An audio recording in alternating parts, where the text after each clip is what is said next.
নমস্কার বন্ধুরা, রাজ কিচেনে সবাইকে স্বাগত জানাই। তো বন্ধুরা, আজকের আমি একটা পাতলা ঝোল বানাচ্ছি গোল্ডেন মাছের। তো মাছটা এই পরিমাণে নিয়েছি, এর সঙ্গে এই ঢ্যাঁড়স দিয়ে ঝোল বানাবো।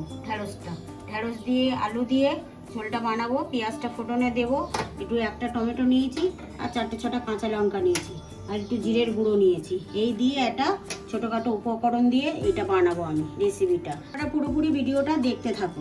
জেলে দিয়েছি, গরম হয়ে গেছে, তেলটা দিয়ে দিচ্ছি অল্প পরিমাণে, ঢ্যাঁড়সটা ভেজে নেব বলে। মাছটা একটু নুন হলুদ দিয়ে মাখিয়ে নিচ্ছি, নুনটা 1.5 চামচের মতন দিচ্ছি, 2 মিনিট রেখে দেবো। হলুদ 1 চামচ দিয়ে দিচ্ছি, লঙ্কার গুঁড়ো 1/2 চামচ দিয়ে দিলাম। দিয়ে এটা দিলে সুন্দর হয়, কিন্তু টেস্টটা হয়, ভেতরে ঢুকে যায় মশলাটা সুন্দর করে। বন্ধুরা, তেলটা গরম হয়ে গেছে, তো এবারে মাছটা দিয়ে দিচ্ছি। মাছটা মশলা মাখিয়ে রেখেছিলাম, মাছটা ভাজতে দিচ্ছি। মাছটা উল্টে দিলাম, মাছটা একটু এরকম ভাজতে হবে। একটা ভেজে নিলাম, হয়ে গেছে। তো দেখুন এইভাবে ভাজবেন, সুন্দর লাগছে। কড়াই তেল দিয়ে দিয়েছি, তেলটা গরম হয়ে গেছে। তো এবারে ঢ্যাঁড়সটা দিয়ে দিচ্ছি, কাটা ঢ্যাঁড়সটা দিয়ে ঢ্যাঁড়সটা আমি ভেজে নেব, নাড়াচাড়া করে দেবো। এটা হালকা আমি ভেজে নেবো, কড়াতে হালকা সুন্দর করে একটু ভেজে নেবো। ঢ্যাঁড়সটা একটু নেড়ে দিলাম। তো দেখুন ঢ্যাঁড়সটা হালকা ভাজা ভাজা হয়ে গেছে, আর একটু হবে, আর 2 মিনিট পরে আমি ভাজাটা হয়ে যাবে, নামিয়ে নেব। ঢ্যাঁড়সটা ভাজা হয়ে গেছে, তো ঢ্যাঁড়সটা এবার আমি নামিয়ে নেব। দিচ্ছি অল্প পরিমাণে, এবার আলুটা দেব। ফোড়ন দিয়ে দিলাম, টেস্টটা হবে, 5 ফোড়নের টেস্টটা হয় ঢ্যাঁড়সের মধ্যে দিয়ে। অল্প একটুখানি দিলাম, কেটে রাখা আলুটা দিয়ে দিচ্ছি, দিয়ে 2 মিনিটের জন্য ঢাকা দিয়ে দিলাম। এই 2 মিনিট পরে খুললাম আলুটা, খুলে একটু নাড়াচাড়া করে দেবো। দেখুন হালকা ভাজা ভাজা হয়েছে। এবারে কেটে রাখা পেঁয়াজটা দিয়ে দিচ্ছি, দিয়ে একটু নেড়ে দেবো, কারণ আলুটা একটু হালকা করে ভেজে নিলাম। পেঁয়াজটা দিলে আলুটা ভালো ভাজা হয় না। তো 2 মিনিট ঢাকা দিয়ে রেখে দেবো। 2 মিনিট পরে খুললাম, খুলে একটু নাড়াচাড়া করে দেবো। দেখুন পেঁয়াজ আর আলুটা খুব সুন্দর ভাজা ভাজা হয়েছে।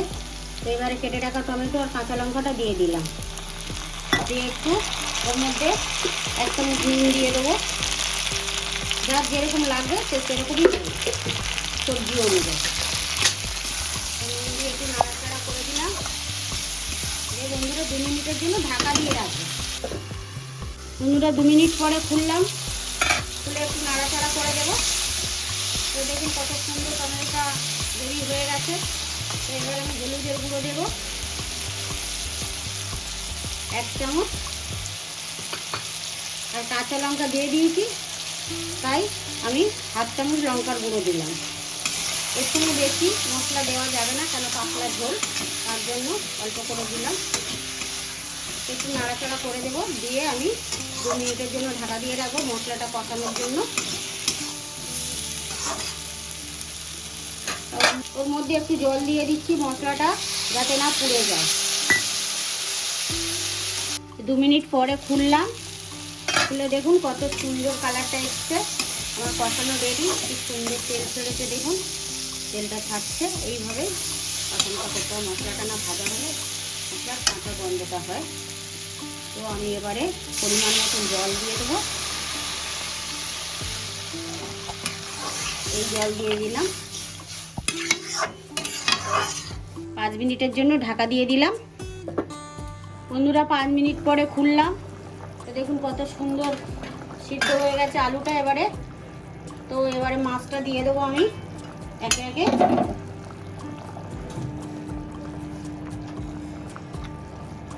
মাছটা দিয়ে দিলাম, ওর উপর দিয়ে আমি ভাজা ঢ্যাঁড়সটা দিয়ে দেবো।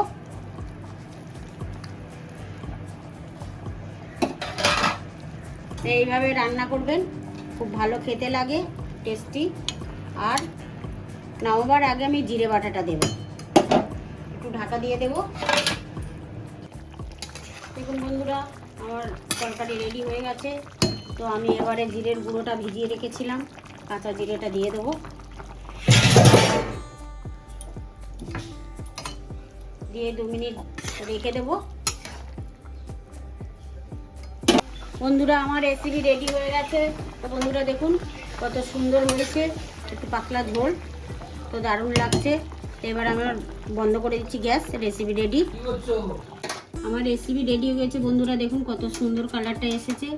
তো বন্ধুরা লাইক কমেন্ট আর সাবস্ক্রাইব করে পাশে থাকবেন, আর সবাই সুস্থ থাকুন।